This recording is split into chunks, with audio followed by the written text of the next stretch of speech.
కానీ హౌస్లోకి వెళ్ళిన వాళ్ళల్లో సగం మంది బయట నీకు పరిచయం ఉన్నారు, ముఖముఖ పరిచయం ఉన్న, సీరియల్స్ చేసిన పరిచయం ఉన్నారు.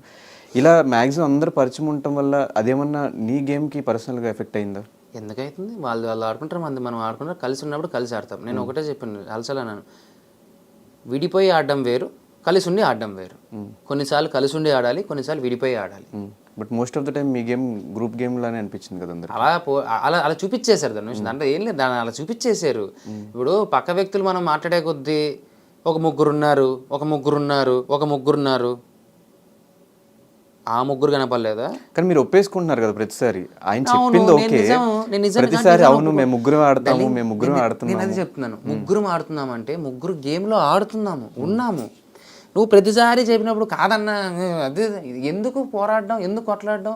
అవును ముగ్గురం ఉన్నాము, అయితే ఏంటి, కలిసి ఆడతాము, విడిపోయి ఆడతాము, అవసరమైనప్పుడు కొట్టుకొని ఆడతాము, మా ఇష్టం అది, నీకెందుకు? మే ముగ్గురమే కనిపించామా? ఇంక ఏ ముగ్గురు కనపడలేదా? ఏ ముగ్గురు అంత పోర్ట్రేట్ అవ్వకపోవడానికి రీజన్ ఆ ముగ్గురు గురించి మీరు ఎక్కడ మాట్లాడకపోవడం, వాళ్ళు మాట్లాడినప్పుడు మీరు ఒప్పేసుకోవడం. నాకు అదే వచ్చు, ఎదుటోళ్ళ గురించి మాట్లాడడం నాకు అంత అవసరం లేదు. నా ఫ్రెండ్స్ నేనున్నా, తిన్నామా, ఆడుకున్నామా, అరుచుకున్నామా, కొట్టుకున్నామా, మా లోకంలో ఉన్నాం. నీకు మా లోకం గురించి కావాల్సిన వాళ్ళు మాట్లాడుకుంటారు, నాకు అనవసరం పక్క వాళ్ళ లోకం గురించి. నా లోకం నాకు బాగుంది. అండ్ మీ ముగ్గురే కనెక్ట్ అవ్వడానికి రీజన్ ఏంటి? ఏమో ఆయన, ఒకటైతే మాతో పరిచిన హీరోయిన్, ఇంకా శోభ అంటావా, శోభ నాకు తెలుసు కానీ అంత పరిచయం లేకపోయా. శోభాని క్యాప్టెన్ చేయకముందంత వరకు కూడా అంత ఓకే, మేము ఉన్నాం, ఓకే, మేము ఏంటంటే బయట పరిచయాలు ఉన్నాయి కాబట్టి మాట్లాడుకుంటూ ఉన్నాం, సరే ఏదో టక్కని కనెక్ట్ అయ్యాం కాబట్టి, ఒకప్పుడు పరిచయం ఉంది కాబట్టి. దాని తర్వాత నుంచి శోభ ఇంకా క్లోజ్ అయిపోయింది నాకు. నేను అందుకు ఒకసారి సంథింగ్ ఎప్పుడో అన్నా, నేను ఏదో ఓటపీల టైంలో ఏదో అనుకుంటా, అందరు ఒక దిక్కుమాలిన రీజన్లు చెప్పుకుంటూ చేస్తే నోటే చెప్పి, అది నా ఫ్రెండ్ ఆడ నించుంది, నా ఫ్రెండ్ ఆడ నించుంటే ఖచ్చితంగా ఇచ్చేస్తాను, నేను దానికే సపోర్ట్. ఇది నేను స్ట్రైట్ ఫార్వర్డ్.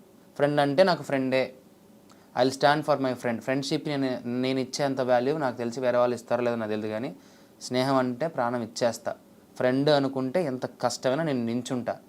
నన్ను నాశనం చేసినా, వాడి వల్ల నేను నాశనం అయిపోయినా తిరిగి వచ్చి అరే నేను ఫ్రెండ్ కదరా అన్నా కానీ నేను నించుంటా. నా బుద్ధి అదే, నా క్వాలిటీ అదే బ్రో. నాకు తెలుసు బయట కూడా ఫ్రెండ్స్ అంటే ప్రారంభిస్తూ ఫ్రెండ్స్ కోసం చాలాసార్లు మోసపోయిన సందర్భాలు కూడా ఉన్నాయి. ఈవెన్ హౌస్లో కూడా అదే ఫ్రెండ్స్ కోసం ఆడినట్టు అనిపించింది, నిజమేనా బ్రో? ఫ్రెండ్స్ కోసం ఎక్కడ ఆడాలని చెప్పు డార్లింగ్.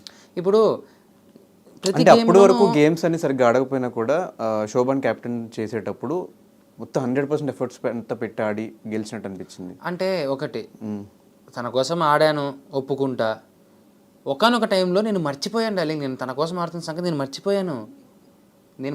నేను కంప్లెక్స్గా అగ్రెసివ్ పీక్ స్టేజ్లో ఉండిపోయాను. నాకు